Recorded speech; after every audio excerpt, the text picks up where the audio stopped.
Right మరొక breaking news చూస్తున్నాం. కాసేపట్లో సిడబ్ల్యూసి ప్రత్యేక ఆహ్వానితులు వంశీచంద్రెడ్డి సారథ్యంలో ఉమ్మడి పాలమూరు జిల్లా ఎమ్మెల్యేలు ఇతర ముఖ్య నాయకులు పాలమూరు రంగారెడ్డి ప్రాజెక్టును సందర్శించనున్నారు. కరివెన, వల్లూరు, ఉదండాపూర్, లక్ష్మీదేవిపల్లి రిజర్వాయర్లను సందర్శించనున్నారు కాంగ్రెస్ పార్టీ నేతలు.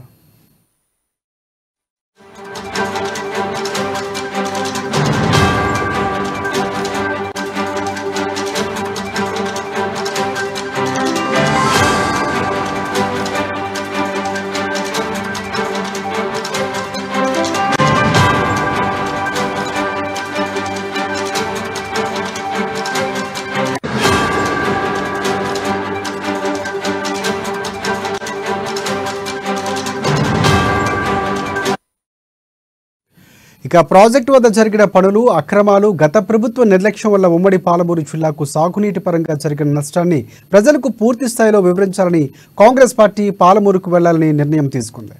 ఇక కృష్ణా జలాల కేటాయింపు, ఆర్డీఎస్ విస్తరణ, భీమా తదితర లిఫ్ట్ ఇరిగేషన్లను నిర్లక్ష్యం చేయడంతో పాటు నారాయణపేట, కొడంగల్ లిఫ్ట్ ఇరిగేషన్ పథకాన్ని 10 ఏళ్లు మరుగున పడేసి సంఖంపట రిజర్వాయర్ నిర్వాసితులకు నష్టపరిహారం చెల్లించకపోవడం వల్ల ఎంత నష్టం జరిగిందో ప్రజలకు పూర్తి స్థాయిలో కాంగ్రెస్ పార్టీ వివరించనున్నారు.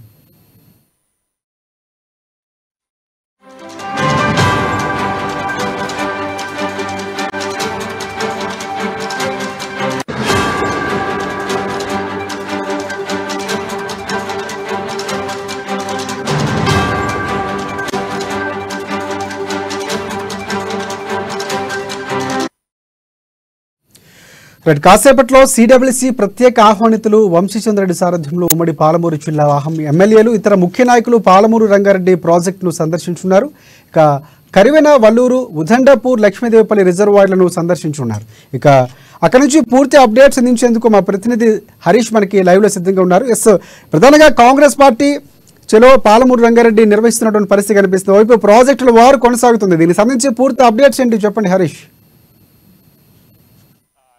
రాజశేఖర్, ఏదైతే వాటర్ వార్ కొనసాగుతుంది రాష్ట్రంలో, ఒకవైపు కాంగ్రెస్ పార్టీ తెలో పాలమూరు పర్యటనకు పిలుపునిచ్చారు. మరోవైపు బీఆర్ఎస్ మేడిగడ్డ అన్నారం ప్రాజెక్టు సంబంధించి కూడా అక్కడ 200 మంది నేతలతో కూడా బీఆర్ఎస్ పిలుపునిచ్చిన నేపథ్యం కనిపిస్తుంది. ఇక ప్రధానంగా కాంగ్రెస్ పార్టీకి సంబంధించి కూడా పాలమూరు సంబంధించి గతంలో కాంగ్రెస్ పార్టీ హయాంలో ఇక్కడ పాలమూరుని సస్యశ్యామలం చేసేందుకు, కరువు కాటకాల జిల్లాగా ఉన్న పాలమూరును ఇక్కడ రైతాంగానికి సంబంధించి కూడా నీరు అందించేందుకు లక్షల ఎకరాలకు సంబంధించి నీరు ఇచ్చేందుకు కూడా ప్రధానంగా ఇక్కడ రంగారెడ్డి పాలమూరు ఎత్తిపోతల పథకాన్ని ప్రారంభించింది. ఇక దాన్ని రీడిజైన్ చేస్తూ గత బీఆర్ఎస్ ప్రభుత్వం కూడా దీనికి సంబంధించి పెండింగ్ లో పెట్టిన నేపథ్యం కావచ్చు. ఇక్కడ ఎత్తిపోతల పథకాలకు సంబంధించి కూడా పూర్తిగా ఏదైతే ఈ రంగారెడ్డి పాలమూరు ఎత్తిపోతలకు సంబంధించి కూడా 6 జలాశయాలు ఉంటాయి. ఇక్కడ శ్రీశైలం బ్యాక్ వాటర్ సంబంధించి కూడా ఇప్పుడు లెఫ్ట్ చేస్తూ కూడా ఈ పాలమూరు రంగారెడ్డికి సంబంధించి ఉమ్మడి జిల్లాల ప్రాజెక్టులు ఉంటాయి. ఈ ప్రాజెక్టులో ప్రధానంగా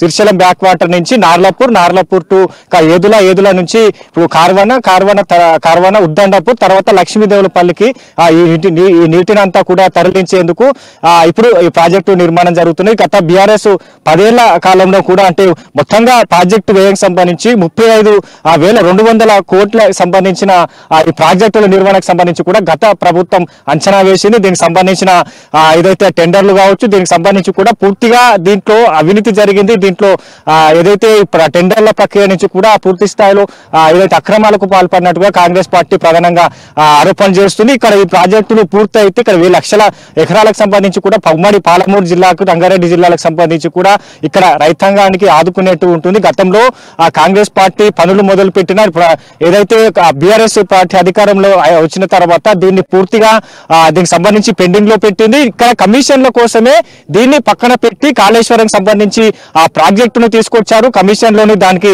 ఆ కాళేశ్వరం ప్రాజెక్టు జరిగిన అక్రమాలు కావచ్చు, ఆ కమిషన్లకు సంబంధించి కావచ్చు, పూర్తిగా ఆ మేడిగడ్డ కుంగుబాటు గల గత ప్రభుత్వం కారణమే అని కూడా ప్రధానంగా కాంగ్రెస్ పార్టీ ఆరోపిస్తున్న నేపథ్యం కనిపిస్తుంది. కాబట్టి ఈ రోజు సంబంధించి ఇప్పుడు ఉమ్మడి పాలమూరు రంగారెడ్డి జిల్లాలకు సంబంధించి కూడా ఈ రోజు ఏదైతే క్షేత్రస్థాయిలో ఈ ప్రాజెక్టులకు సంబంధించి కూడా పరిశీలన జరుగుతుంది. ఏఐసిసి ప్రత్యేక ఆహ్వానితులు, సిడబ్ల్యూసి ప్రత్యేక ఆహ్వానితులు బాధితుడు వంశీచంద్ రెడ్డి నేతృత్వంలో ఈ ఏదైతే ప్రాజెక్టులకు సంబంధించి కాబట్టి ఎంతవరకు ఆ ప్రాజెక్టులు జరిగింది. ఎందుకంటే గత బీఆర్ఎస్ పార్టీకి సంబంధించి గత అసెంబ్లీ ఎన్నికల ముందు పాలమూరుకు సంబంధించిన బహిరంగ సభలు కావచ్చు, పాలమూరుకు సంబంధించిన నేతలు కావచ్చు, వీళ్ళందరికీ ప్రధానంగా అయితే ఎన్నికల సమయంలో కూడా పూర్తిగా 80% మేర పనులు పూర్తయ్యాయి. పాలమూరుకు సంబంధించి ఆ ప్రాజెక్టులు కూడా అంటే 20% మేర పనులు జరగాల్సి ఉంది, అది పూర్తిగా చేస్తామని కూడా గతంలో చెప్పారు. కాబట్టి దీని అన్నిటికీ కూడా కాంగ్రెస్ పార్టీ తీవ్రంగా వ్యతిరేకిస్తూ వస్తుంది. ఇక పాలమూరు ప్రాజెక్టులకు సంబంధించి కూడా ఎంతవరకు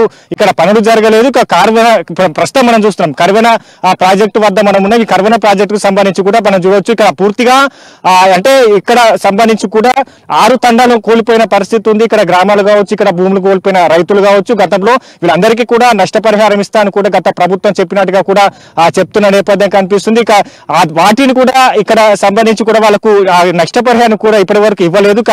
ప్రాజెక్టు సంబంధించి అంటే ఇక్కడ నుంచి కర్వెన ప్రస్తుతం మనం చూస్తుంది కర్వెన ప్రాజెక్టు. ఈ ప్రాజెక్టు సంబంధించి ఇక్కడ నుంచి ఏదైతే ఉద్దండాపూర్ సంబంధించి కూడా అక్కడికి ఈ నీటిని లిఫ్ట్ చేయాలి. అక్కడి నుంచి లక్ష్మీదేవులపల్లికి సంబంధించి అక్కడ జలాశయానికి లిఫ్ట్ చేయాలి. కాబట్టి ఇక పెద్దగా భారీ అంచనాలతో కూడా ఈ ప్రాజెక్టును నిర్మించేందుకు బీఆర్ఎస్ ప్రభుత్వం కావచ్చు, గత కాంగ్రెస్ ప్రభుత్వం సంబంధించి కూడా అంటే నేరుగా వాటను తరలించేందుకు ఇక్కడ నష్టపరిహారం రైతాంగానికి సంబంధించి కూడా ఎలాంటి నష్టం వాటిల్లకుండా ఇక్కడ ప్రాజెక్టు డిజైన్ చేయడం జరిగింది. దాన్ని బీఆర్ఎస్ ఏదైతే పార్టీ అధికారంలోకి వచ్చిన తర్వాత కూడా ఆ డిజైన్ పక్కన పెట్టారు. రీడిజైన్ చేసిన నేపథ్యం దీంతో కూడా ఇక్కడ ఏదైతే గ్రామాలు కావచ్చు, తండాలు కావచ్చు, ఇక్కడ భూములని కోల్పోయిన పరిస్థితి. అయినా ఇక్కడ రైతులంతా కూడా ముందుకు వచ్చారు. ఎందుకంటే ఈ వలస కూలీలకు సంబంధించి కూడా పాలమూరు సంబంధించి వెనుకబడ్డ జిల్లాగా చెప్పవచ్చు. ఇక్కడ అంతా కూడా వలస కూలీలు ఉంటారు. వీళ్ళంతా కూడా భూములు ఉన్నప్పటికీ కూడా నీరు లేక ఇక్కడ భూములని కూడా బీళ్లు వాడిపోయే పరిస్థితులు ఉంటాయి. కాబట్టి ఈ ప్రాజెక్టు ఈ జలాశయం ద్వారా కూడా నీటి వస్తే తమకు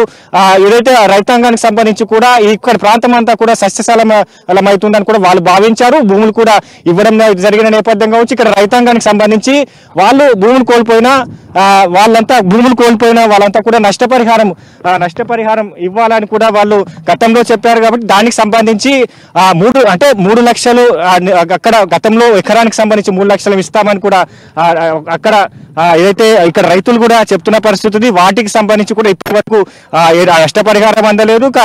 పూర్తిగా ఏదైతే ఈ ఉమ్మడి పాలమూరు రంగారెడ్డి జిల్లాలకు సంబంధించి కూడా ఆ ప్రాజెక్టుల సంబంధించి ఇప్పుడు ఏదైతే ఈ 5 జలాశయాలు ఒక మొత్తంగా లిఫ్ట్ చేసే ప్రాజెక్టులు. కాబట్టి ఈ ప్రాజెక్టులు అంతా ఇప్పుడు ఎట్లాంటి సిచ్యువేషన్ లో ఉన్నాయి, ఎట్లాంటి స్టేజ్ లో ఉన్నాయి. ఇక బీఆర్ఎస్ పార్టీ చెప్తుంది ఇక నిజమా లేదా వాళ్ళు నిజాలు అంటే దాంట్లో 80% మేర పనులు పూర్తయ్యాయని కూడా పదే అక్కడ మాజీ సీఎం కేసీఆర్ కావచ్చు, మాజీ మంత్రులు మాజీ ఎమ్మెల్యేలు చెప్తున్న నేపథ్యం కావచ్చు. ఇక మరోవైపు మేడిగడ్డ తెర మీదకి తీసుకొచ్చారు. ఇక మేడిగడ్డ సందర్శనకు వాళ్ళు ఈ రోజు వెళ్లారు. మేడిగడ్డలో కూడా కుంగుబాటు జరిగిన తర్వాత ఇప్పుడు దానికి దిద్దుబాటు చర్యలు లేకుండా కాంగ్రెస్ ఏదైతే దాన్ని చర్చనీయాంశంగా మారుస్తుంది కావాల్సి అని కూడా అక్కడ వాళ్ళు వెళ్ళిన పరిస్థితి ఉంది. అయితే దానికి కౌంటర్ గా ఇప్పుడు కాంగ్రెస్ పార్టీకి సంబంధించి కావచ్చు, కాంగ్రెస్ ప్రభుత్వం కావచ్చు, ఇప్పుడు ఏదైతే ఇదైతే ఉమ్మడి పాలమూరు రంగారెడ్డి జిల్లాకు సంబంధించి ఈ ప్రాజెక్టులకు సంబంధించిన నిజాలేంటి, గతంలో జరిగిన ఇక్కడ ఈ ప్రాజెక్టు వల్ల జరిగిన టెండర్లు జరిగిన అక్రమాలు కావచ్చు, ప్రాజెక్టుల ద్వారా ఇక్కడ రైతులు కావచ్చు, ఇక్కడ ప్రజలు కోల్పోయిన భూములు కావచ్చు, ఇప్పుడు ఉన్న పరిస్థితులు ఏంటి, ఆ పాత డిజైన్ వల్ల ఇక్కడ ప్రజలకు ఎంతవరకు లాభం చేకూరుతుంది, ఇప్పుడు బీఆర్ఎస్ అధికారంలోకి వచ్చిన తర్వాత రీడిజైన్ చేయడం వల్ల ఇక్కడ ఎట్లాంటి నష్టం వాటిల్లింది, ఇక్కడ ప్రజలకు సంబంధించి 10 ఏళ్ళ అధికారంలో కూడా ఒక్క ప్రాజెక్టును కూడా పూర్తి చేయలేదు. అయితే తెలంగాణలో కాంగ్రెస్ పార్టీ అధికారంలోకి వచ్చిన వెంటనే కొడంగల్లో సీఎం రేవంత్ రెడ్డికి సంబంధించి కూడా ప్రాజెక్టునకు శంకుస్థాపన చేశారు. పూర్తిగా బీఆర్ఎస్ కి ఇక్కడ ప్రజలు తెలంగాణ ప్రజలకు దీనికి నిజాలు నిగ్గు తేల్చాలి. పాలమూరు ఉమ్మడి రంగారెడ్డికి సంబంధించిన ప్రాజెక్టుల్లో ఎట్లాంటి సిచ్యువేషన్ లో ఉన్నాయని కూడా ఇప్పుడు నిజాలను తేల్చే పనిలో ఉన్నారు. ప్రస్తుతం కర్వన ఆ ప్రాజెక్టు వద్ద పరిశీలన జరుగుతుంది. దీని తర్వాత ఉద్దండపూర్ ప్రాజెక్టు సంబంధించిన పరిశీలన ఉంటుంది. సాయంత్రం లక్ష్మీదేవులపల్లి కూడా ఆ ప్రాజెక్టు ఉంటుంది. ఆ ప్రాజెక్టు పరిశీలన తర్వాత కూడా క్షేత్రస్థాయిలో ఇక్కడ జరిగిన తీరు కావచ్చు, ఇక్కడ ఉన్న పరిస్థితులు కావచ్చు, బీఆర్ఎస్ పార్టీ నేతలు చెప్తున్న ఏదైతే 80% మేర పనులు పూర్తయి ఇప్పటికే అని కూడా చెప్తున్న వాటి ఉన్నాయో వాటన్నిటిని కూడా తిప్పికొట్టేందుకు ఇప్పుడు ఈ పరిశీలన జరుగుతుంది. పర్యవేక్షణ తర్వాత కూడా మీడియా ముఖంగా ఇప్పుడు జరిగిన క్షేత్రస్థాయిలో ఇప్పుడు ఉమ్మడి పాలమూరు రంగారెడ్డి ప్రాజెక్టులకు సంబంధించి ఎట్లాంటి ఏదైతే గత ప్రభుత్వం ఎట్లాంటి వైఫల్యాలకు గురి చేసిందని కూడా వివరించే అవకాశం అయితే ఉంది. రాజశేఖర్. రైట్ ప్రధానంగా హరీష్ ముందు నుంచి చూసుకుంటే కనుక కాంగ్రెస్ ప్రభుత్వం ఏర్పడిన తర్వాత గత ప్రభుత్వంలో జరిగిన అవకతవకలకు సంబంధించి పూర్తి స్థాయిలో శ్వేతపత్రం రిలీజ్ చేసినటువంటి పరిస్థితి కనిపిస్తుంది. సో ఇక్కడ ప్రధానంగా ఈ ప్రాజెక్టుకు సంబంధించి ఏదైతే పాలమూరు రంగారెడ్డి ఎత్తిపోతల పథకానికి సంబంధించి పూర్తి స్థాయిలో రీడిజైన్ చేసినటువంటి పరిస్థితి కనిపిస్తుంది. సో ఎంతమందికి లబ్ధి చేరుకు అవకాశం ఉంది, పూర్తిగా బీఆర్ఎస్ పార్టీ దాన్ని ఎలా నిర్వీర్యం చేసింది అనేది ఎక్స్ప్లెయిన్ చేసే అవకాశం ఉంది. సో ఇక్కడ ఇంకొకటి అంటే దీనికి సంబంధించి రైతులు ఎవరైతే ఉన్నారో స్థానికంగా ఉన్నటువంటి రైతులు లబ్ధి పొందేటటువంటి వారికి సంబంధించి ఏమైనా వాళ్ళని తీసుకొని వారికి సంబంధించినటువంటి మాట్లాడే ప్రయత్నం ఈరోజు జరిగే అవకాశం ఉంది అనుకోవచ్చు. మనం ఎమ్మెల్యేలకు సంబంధించి కానీ వెళుతున్న నేతలు కానీ వారితో మాట్లాడి పూర్తిగా ప్రెస్ మీట్లో విడుదల చేసే అవకాశం ఉంది. తర్వాత విచారణకు సంబంధించి ప్రధానంగా వరుసగా విచారణలు కూడా జరుగుతున్నటువంటి పరిస్థితి. అటువైపు మేడిగడ్డ కూడా పూర్తి స్థాయిలో విచారణ కాంగ్రెస్ ప్రభుత్వం ఆదేశించింది. సో దీనికి కూడా పర్యటన తర్వాత అలాంటి అవకాశాలు విచారణకు ఆదేశించే అవకాశాలు ఉన్నాయనుకోవచ్చా? ఖచ్చితంగా మేడిగడ్డ కూడా మేడిగడ్డ ప్రాజెక్టు బ్యారేజ్ కుంగుబాటు జరిగింది. దాంట్లో అవినీతి కావచ్చు, దాంట్లో జరిగిన అక్రమాలు కావచ్చు, టెండర్లలో జరిగిన అక్రమాలు కావచ్చు, వీటన్నిటినీ కూడా కాంగ్రెస్ పార్టీ ప్రధానంగా అక్రమాలు జరిగాయి, దాంట్లో అవినీతి జరిగింది, 1000 కోట్ల ప్రజాధనం వృధా అయిందనే ఆరోపణలు చేసింది. దాంట్లో శ్వేతపత్రం కూడా విడుదల చేసిన నేపథ్యం ఉన్నది. కాబట్టి ఇప్పుడు సంబంధించి కూడా ఏదైతే ఉమ్మడి పాలమూరు రంగారెడ్డి సంబంధించిన ప్రాజెక్టుల్లో కూడా అట్లాంటి అవినీతి జరిగింది, అట్లాంటి అక్రమాలు జరిగాయి. ఇక్కడ ప్రజలకు సంబంధించి గత కాంగ్రెస్ పార్టీ హయాంలో ఉన్నప్పుడు డిజైన్ చేసి దాన్ని బీఆర్ఎస్ పార్టీ అధికారంలోకి వచ్చిన రీడిజైన్ చేయడం వల్ల ఇక్కడి ప్రజలంతా కూడా నష్టపోయారు. ఇక్కడ వాళ్ళు భూములు కోల్పోయారు. భూములు కోల్పోయినా కూడా చుక్క నీరు ఇక్కడ ప్రజలకు అందించని పరిస్థితి ఏర్పడింది. కాబట్టి దీనిపైన కూడా మరోసారి ఇప్పుడు క్షేత్రస్థాయిలో పరిశీలన జరుపుతున్నారు. మరోసారి విచారణ ఉంటుంది. దీనిపైన కూడా శ్వేతపత్రం విడుదల చేసి దీంట్లో నిజానిజాలు నిగ్గు తేల్చాలి, ప్రజల ముందు పెట్టాలని కూడా భావిస్తున్న నేపథ్యంలో అట్లాంటి సిచ్యువేషన్స్ అయితే ఖచ్చితంగా ఉంటాయి. ప్రస్తుతం మనతో పాటు ఇక్కడ స్థానికంగా ఉండే రైతులు మనతో పాటు ఉన్నారు. చెప్పండి, అంటే ఈ కర్వడ ప్రాజెక్టు కావచ్చు, ఉమ్మడి పాలమూరు రంగారెడ్డి ప్రాజెక్టులు అసలు ఎందుకు ఇంతవరకు 10 ఏళ్లైనా కూడా పూర్తి కాలేదు? గత ప్రభుత్వం కాంగ్రెస్ పార్టీ హయాంలో ఉన్నప్పుడు ఒక డిజైన్ తీసుకొచ్చింది, అది మారుస్తూ బీఆర్ఎస్ పార్టీ ప్రభుత్వం వచ్చిన తర్వాత మరొక డిజైన్ తెచ్చిరు. దాని తర్వాత కూడా పనులు మొదలు కాలేదు. దీనికి వదిలేసి కాళేశ్వరం ప్రాజెక్టు కూడా పూర్తి చేశారు. ఇక్కడ ప్రజలు ఏమనుకున్నారు, అసలు రైతులు ఏం కోరుకుంటున్నారు, ఎట్లాంటి పరిస్థితి ఇప్పుడు ఇక్కడ ఉన్నది? ఏం లేదన్నా, ఫస్ట్ వచ్చి ప్రారంభం చేసిండు. ప్రారంభం చేసినప్పుడు రైతులకు ఏం చెప్పిండంటే, మీకు ఇంటికి ఉద్యోగం ఇస్తా, నేను మీకు ఉద్యోగం మీరు నెల పాటు ఉద్యోగం ఎత్తుకున్నాకనే నేను ఇక్కడ గెస్ట్ హౌస్ కట్టుకొని కుర్చేసుకొని కూర్చొని 2 సంవత్సరాలు నేను కంప్లీట్ చేస్తా డ్యామ్ అని చెప్పిండు. రైతులకు నీకు ఆవగిందంత పోయినా మీకు గుమ్మడికాయ అంత ఇస్తా, కింద భూములు ఎవరన్నా కోల్పోయిన వాళ్ళకు భూమి కావాలంటే కాళ్ళు పట్టుకొని మొక్కి మీకు భూములు ఇప్పిస్తా అని చెప్పిండు. మీకు ఇంటికి ఉద్యోగం ఇస్తా అన్నాడు. ఇంతవరకు యాది లేదు. ఆయన చెప్పిపోయినట్టే ఇంతవరకు వాళ్ళ ముఖమే లేదు. ఇక్కడ ఈ కట్టఊరకంగా చాలా ఊళ్ళకి మాత్రం కింద లోపల 4 తాండాలు పోయినాయి.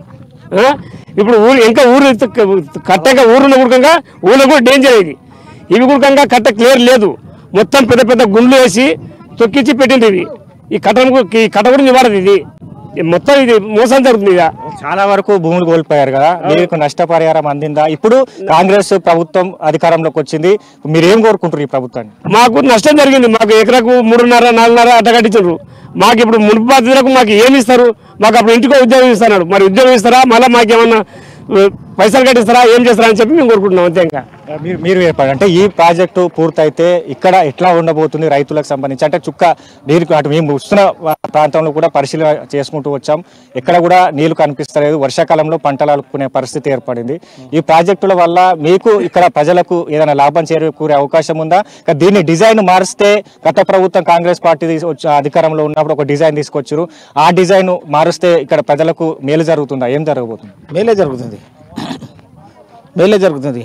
అంటే ఎన్ని ఎకరాల్లో దీంట్లో పంటలు పండించే అవకాశం ఉంది ఇక్కడ ప్రాంత ప్రజలకు సంబంధించి? 12 ఎకరాలు 13 ఎకరాలు. ఇప్పుడు ఎట్లుంది పరిస్థితి? ఈ పరిస్థితి ఏమి తాండలు కట్టుకున్నాం, ఆడ మలగరగాడ ఈడ ఆడ ఏమి లేదు. కరెంటు లేదు, నీళ్ళు వస్తున్నాయి, ఒక నీళ్ళు వస్తున్నాయి.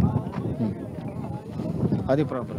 చూడొచ్చు, ప్రధానంగా ఈ ప్రాజెక్టు సంబంధించి కూడా దీంట్లో తండాలు కావచ్చు, గ్రామాలు కావచ్చు, వాళ్ళందరూ కూడా భూములు కోల్పోయారు, ఇల్లు కోల్పోయిన పరిస్థితి ఉంది.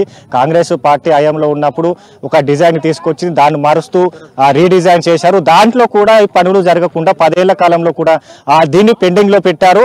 పెండింగ్ లో పెట్టడం కారణం ఇక్కడ భూములన్నీ కూడా బీళ్లు బారిన పరిస్థితి ఉన్నది. ఇప్పుడైనా కాంగ్రెస్ పార్టీ అధికారంలోకి వచ్చింది, కాంగ్రెస్ ప్రభుత్వం చేస్తామనే నమ్మకం మాకున్నది. ఇప్పుడు ఈ ప్రాజెక్టు సంబంధించి కూడా పూర్తి చేస్తారని కూడా వాళ్ళు ఇక్కడ ప్రజలు కూడా ఆశాభావం వ్యక్తం చేస్తున్న పరిస్థితి అయితే ఉంది. Rajasekhar. Right thanks for updates Harish.